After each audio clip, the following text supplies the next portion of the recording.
आज काहीतरी मुलांना वेगळं करून देऊया, काहीतरी उलटं सुलटं करून दिलं की मुलांना नवीन काहीतरी वाटत असतं।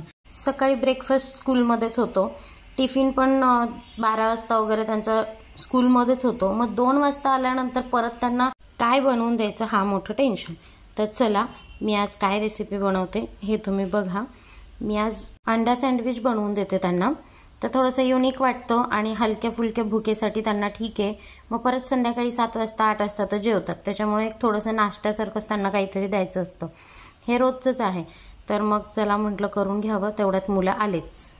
बघा आता आल्या आल्या कसं किचनमध्ये येतात। आता इथे मी थोडी भाजी वगैरे घेऊन आले होते, ते ठेवलेलं तर तसंच राहिलं, फ्रीजमध्ये सगळं सेट करायचं आहे। आता बघा ह्यांची खुशी, ते अंडं, ते ऑमलेट आणि ते ब्रेड बघितलं की ह्यांना एवढी खुशी होते की बस आहे बस। मग म्हटलं चला बनवूनच द्यावं त्यांना आता लवकर।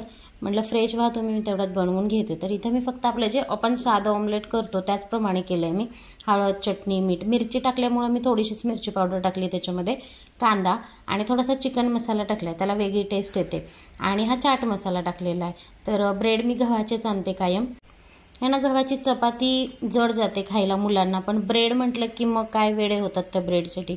इथं हे मिक्स करून घेतलं सगळं आणि याच्यामध्ये मी 5 ते 6 अंडी टाकून घेतले आणि हे छान फेटायचं असं की त्याला फेस यायला हवा, फेटून म्हणजे ते फ्लफी होतं छान।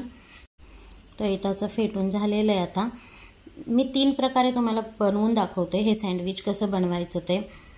तर इथं मी पॅन ठेवला आहे, थोडंसं तेल टाकायचं आणि ते तेल सगळीकडे लागलं पाहिजे असं पॅन असं हलवून घ्यायचं, व्यवस्थित सगळीकडे कोट करायचं त्याला। त्याच्यावर अगोदर ब्रेड 2 भाजून घ्यायचे, नॉर्मली भाजायचे, जास्त नाही भाजायचे। आणि यातलं तुम्हाला जी पद्धत सोपी वाटते ती तुम्ही एकदा ट्राय करून बघा आणि हे सँडविच छान लागतात, मुलांना पण आवडतात।